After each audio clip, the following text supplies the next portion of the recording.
everybody, my name is Johnny and I'm here at Perkins Motors in Colorado Springs, and today we are checking out the all-new 2026 Jeep Grand Cherokee Limited Reserve. This is the new trim package that comes with the new 2026 Jeep Grand Cherokee, and it's now got the 2-liter Hurricane motor. So we're going to review how that motor handles and drives. We're going to touch on all of the bells and whistles and features that this comes with, and I'm really excited to try it out. So starting here in the very front of the 2026 Grand Cherokee, this one is going to be equipped, of course, with the 7-slot grille, and in the center of the grille here you have that front-facing camera, and this is going to be stitched together for that surround view, bird's eye view camera. You've got LED headlights and LED fog lights along with parking sensors across the front, and then you have a beautiful diamond black exterior here. Notice that we have the 20-inch rims with Bridgestone all-season tires mounted on it.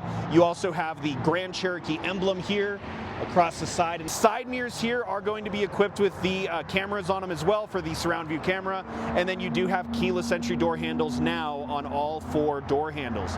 Now this one here, as I mentioned, is the limited reserve, so it's going to be priced at $57,665 from the factory. This one does have your trailer tow package, so that comes with a full-size spare and the trailer hitch. You do have the premium pack on this as well, and then you've also got your full 2CR package, which is the luxury package for the limited reserve here. You'll notice you have LED tail lights, brake lights, and backup lights. You are also going to have a little mount here where your trailer hitch will be located underneath, along with your parking sensors across the rear, and then you have your plate and the backup camera with its own dedicated sprayer, not just on the backup camera, but also on the camera up here, which is going to be for the digital rear view mirror, along with helping with the stitching for the surround view camera. Let's go ahead and take a look in the tailgate and see how much space we have. It is a powered lift gate here, and inside you are going to have a little over 70 cubic feet of space with the seats folded up, and even more when you fold those seats down flat. Underneath, as I mentioned on the trailer tow package, you are also going to have a full-size spare tire, and it is mounted on an 18 instead of a 20-inch rim, so it is still a temporary tire for you to get it fixed. You've also got your changing kit located here, a subwoofer in the back on the side here, and then you have your 12-volt outlet along with the button to change the height of the tailgate or to press it and close it up. Now coming along here, we do have a push to open gas cap. This is going to be different than the regular Cherokee. If you've seen my other video on that, I do enjoy having the push to open on the actual gas cap. You do still get your little Jeep Easter egg right there, which is cool, and then you have the easy fill right here, and it just takes regular unleaded fuel. Looking in the back seat of this vehicle, you'll notice that you have this really nice wood interior trim. You're also going to have speakers along the door, your own lock and unlock button, and you are also going to have a physical door handle. This is something that I wasn't a huge fan of in the regular Cherokee. I like having a physical door handle. Now in the back seat here, you are going to have a perforated leather setup along with contrast stitching, and you'll notice that Jeep is staying standard to their rugged look with the netting in the back. You will have a center cup holder here. It is equipped with 2 cup holders, and then you do have a cup holder on the door and then a little storage on the side. Coming to the center right here, in the center you've got your 2 vents, you've got a little storage cubby, and then you also have heated seat controls and plug-ins and a regular wall outlet. Sitting in the back seat here, you'll see how someone my size fits. As you can see, I am about 6 feet tall, so my head is really close to the ceiling here. I do get a really nice panoramic sunroof up here, but if this is a little uncomfortable for you, Jeep has made these back seats reclinable, and there's a little switch here on the side. So if I pull this, it does go down to about a 15-degree recline, and this is pretty nice. Now I've got a ton more space, I get a great view out the sunroof, and I get plenty of legroom in here as well. In the driver's seat here, Jeep has kept a really standard look for the interior of this vehicle. Starting on the driver's door, you'll notice you have the same wood, the metal, the physical door handle, seat memory, and all of your controls here. You've also got a bottle holder down there, a little cubby, and a little cubby here, along with your speakers right here. For the driver's seat itself, it is this black leather. It's contrast stitching and perforated, and it is power for both the driver and the passenger. The steering wheel has a really nice look and finish to it. As you can see, contrast stitching, you got the metal trim, you've got easy access controls both on the front of the steering wheel as well as your paddle shifters and volume controls on the rear, and you have your turn signals and brights along with your windshield wipers on the side over here. So very standard setup. You're also going to have your parking brake down here, you've got your controls down here for the lights and the interior lighting, and then you do have a fully digital dash along with a heads-up display. Now to take a look at Jeep's biggest change since 2025. This here is the new Hurricane Turbo motor. It's a 2-liter inline 4, pushes out 324 horsepower and 332 pound-feet of torque, which is actually very impressive out of such a small displacement motor. And a lot of brands have been going towards these smaller turbocharged motors, which I know kind of have a love-hate relationship from different people. But honestly, I've driven this. I've driven one with a customer, and I was very impressed, and so was he. He actually ended up purchasing a white one identical to this, and it's a very, very strong motor. This here does give you 6,200 pounds of max towing capacity with that towing kit that's on here, which is a really nice towing capacity out of something that is so small and so fuel efficient. Speaking of fuel efficiency, it's rated officially for 21 in the city and 27 on the highway, which is a ginormous upgrade from what the 3.6 Pentastar was getting in the previous Grand Cherokees. Now, sitting in the interior here, it's a very comfortable, similar feel to the previous Grand Cherokees, but there is a bit of a shift with the 12.3-inch display that's now in the limited reserve package, and then also the placement of your engine start button. But let's go ahead and start this up, foot on the brake and hit the start button. And it's a very quiet, very quick, stable startup for the vehicle. So you'll notice that you have that fully digital cluster right here. It is customizable. You can change what's displayed there. And then you do have that 12.3-inch Uconnect 5 screen. Now this is going to have the wireless Apple CarPlay, Android Auto, built-in navigation, along with a ton of other stuff. Up here you do have physical buttons. These are going to control things like your automatic stop, your lane keep or road departure mitigation. You've also got traction control. You've got your hazard button and your parking sensor button up here. Down here you have haptic buttons for the AC. I like that mix because a lot of people don't like having the touchscreen buttons to control. They just want to be able to tap something and change the temperature, and it's actually really easy to use. Now, you'll notice here on the screen on the left side you're going to have your seat controls for the heated and ventilated seats along with your steering wheel. You have the same controls over here on the right side, and then you do have your volume control as well. Down here under this cubby, you've got your plugins right here, a DC outlet, and then a wireless phone charger that is ventilated. That's really nice. It's going to keep your phone nice and cool while it charges. You are going to have the turnstile gear shift knob right here, along with your select track system, which is going to allow you to change between sand and mud, snow, auto, or sport. Right here you have your 2 cup holders. They do have these little rubber holders in there, which is nice. And then you are going to have a center console that opens up to a tops tray right here, a top tray, and then a lower tray storage right there. Directly in front of me here, you can see that we do have a heads-up display. We're also going to have access to a digital rear view camera that you can just flip down to have the normal rear view, or flip that back up. Above that, you do have your sunglass holder. If you've seen any of my previous videos, you know how much of a fan I am of actually having a sunglass holder. And then you'll also notice you have your lights, you have your tailgate release, your interior light controls, SOS and assist, and then you also have your overhead panoramic sunroof controls. So unlike some models, this is going to come with the home link controls, which people really do like having. That's going to give you access for your garage door or gate. And then you've also got your mirror here with LED lighting that's super bright. All right, so I just pulled this out of the parking garage. We're going to go ahead and take it for a drive, see how this feels. Going over a couple speed bumps right here. Really nice suspension in this. Before we turn out, I'm going to flick this into sport mode.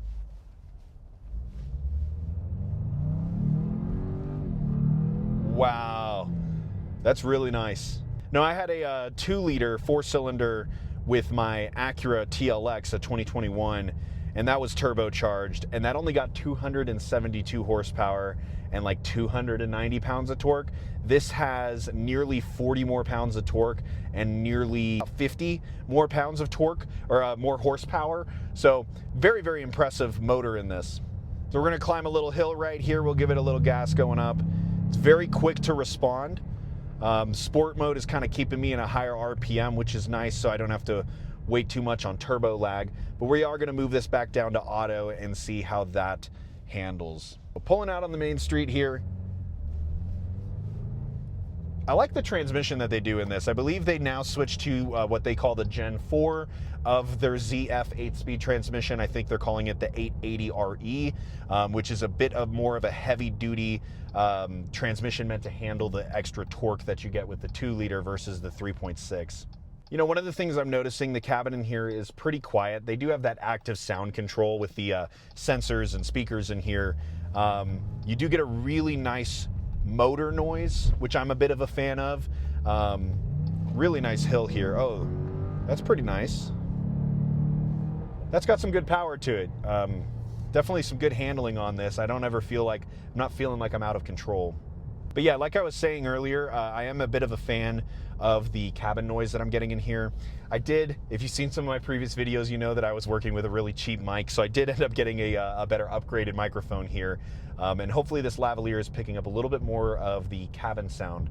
It doesn't have as much of that noise canceling, you know, cheap stuff. Relatively quiet in here. I'm not hearing any like crazy wind noise or road noise. It's handling the bumps pretty nice. This does not have like a quadra-lift air suspension. This just has the regular suspension system. And so far, I'm pretty impressed with how that's performing. You know, this feels really nice with the acceleration. I feel like the vehicle is lighter. And that's probably the case between the 3.6 and the 2-liter, but it really does feel there's a noticeable difference between driving the other Grand Cherokees and driving this. I feel like there's a lot less weight that I'm having to accelerate, and with a lot more power. So that's a very nice combination. Less weight, more power, and more handling and stability. And that's definitely what I'm getting in this. So I've shifted us back into sport mode because I really enjoy a fast drive. That turbo spool in this sounds really nice. That's a very nice turbo. Let's see how it accelerates from 40 to 60. Oh, that handled that just fine.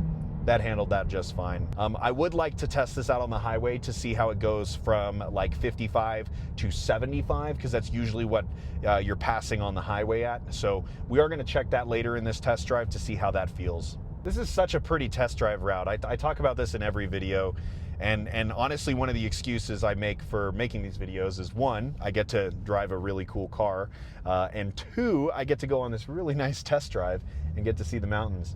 So now we're on this portion of the test drive. You guys have heard me talk about this in other videos of where it's about a 3 to a 5% grade going downhill. And we can test out the low gear here, but honestly, I'm barely having to do anything, and it's handling it just fine in the sport mode here. And I kind of want to take these turns going just a bit faster than I normally would. So I'm going to slow down and then accelerate through the turn to see how that handles.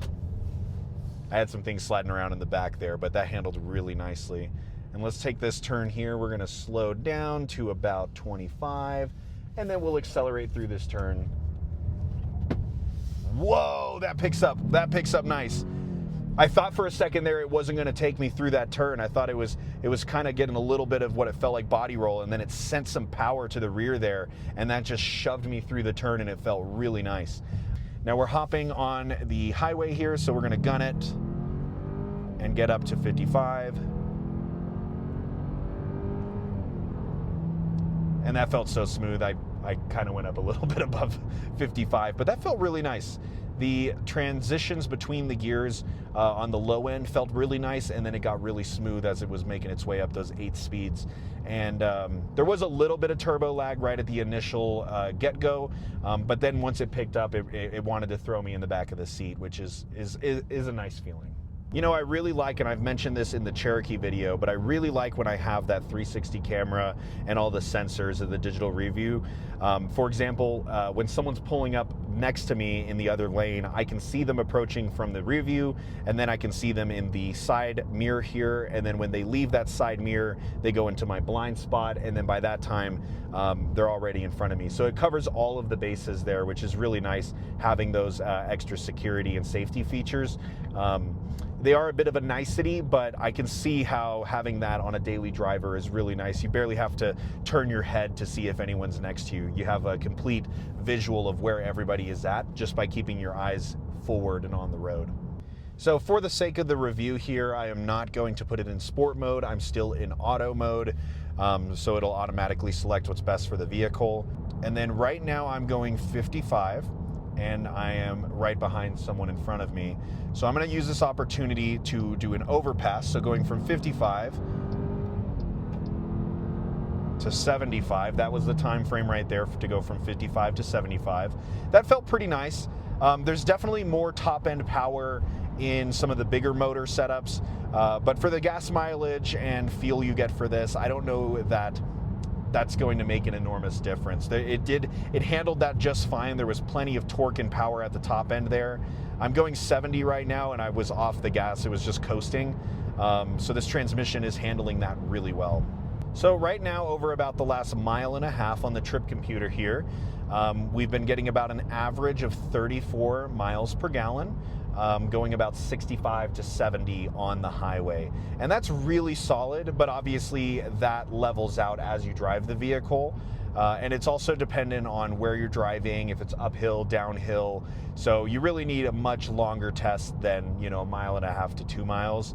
But we are going to take this exit here and do a turn and come back on the freeway. So there will be some stop and go here. So this will give us a little bit more of a clean average.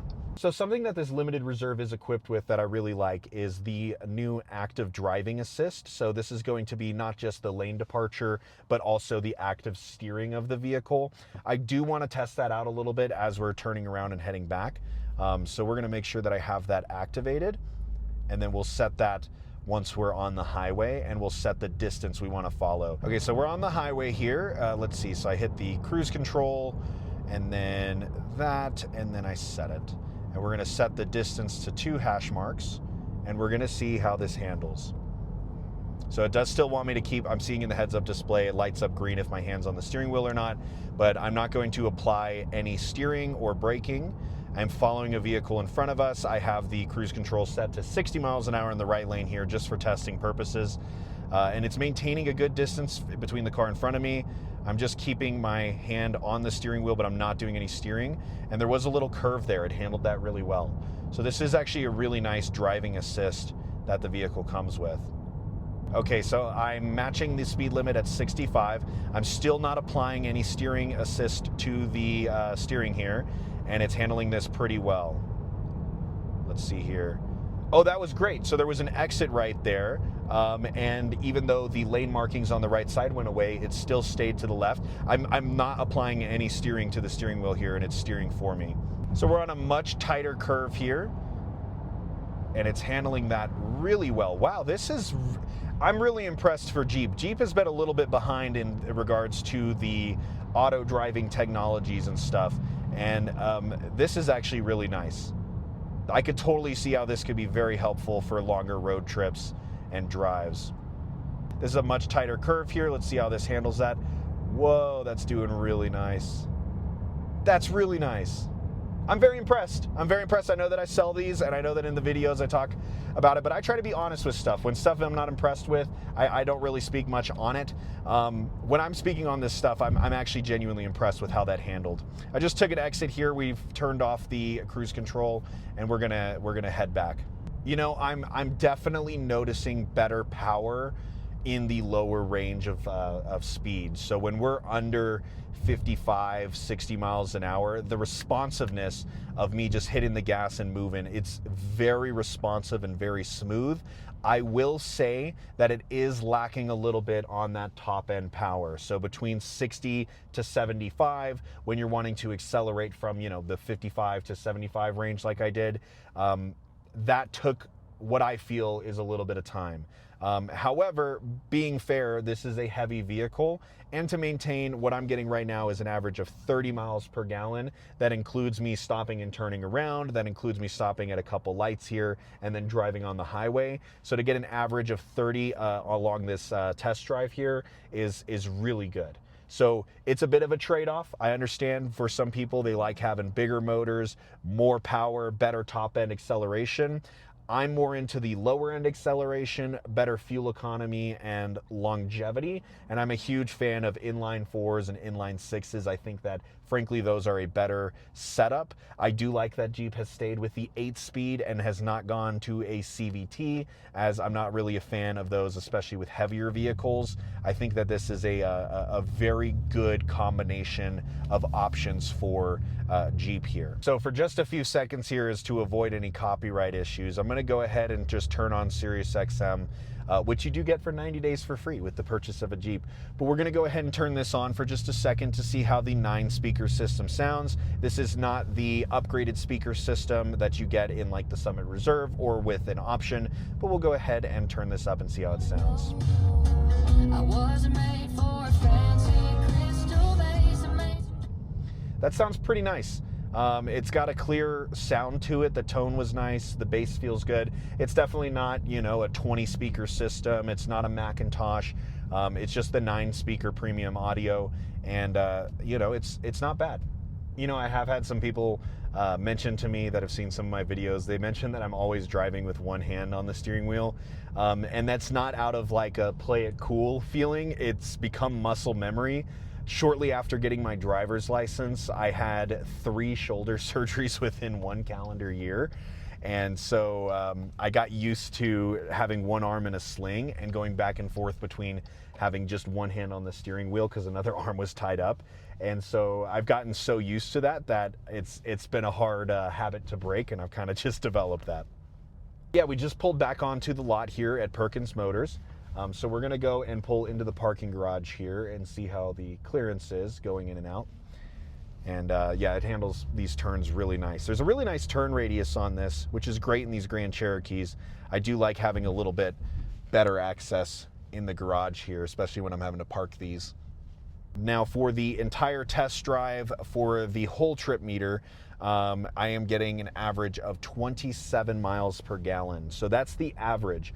Now, Jeep's official rating for the vehicle is 21 in the city, 27 on the highway, but I did quite a bit of city driving, stop and goes, stoplights and stuff, and then also on the highway, and I got an average between the two of 27. Now, obviously, that's bound to change depending on how you drive the vehicle and where you drive the vehicle, but frankly, for a vehicle of this weight and compared to what the previous Grand Cherokees with the 3.6 liter were capable of, that's a huge improvement. So I'm gonna go ahead and back it up to where we were at earlier. I'm not sure if you can see the screen from your section there, but you do have a full 360 camera here, which gives you a full stitching around the vehicle, along with a backup camera and guidelines. And then on my center screen here, my digital cluster, I have a 360-degree parking sensor, which is really nice. So we're just gonna pull this up here, and it is reading the pole behind me, so we're gonna go ahead and park.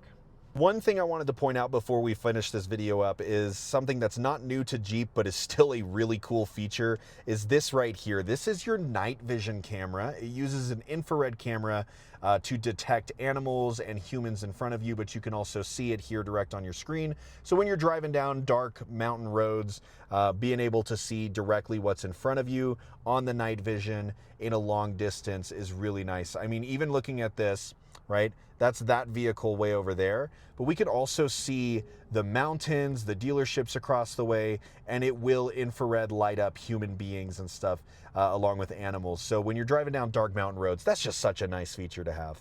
All right, everybody, that right there is my review of the 2026 Jeep Grand Cherokee. This is the limited reserve.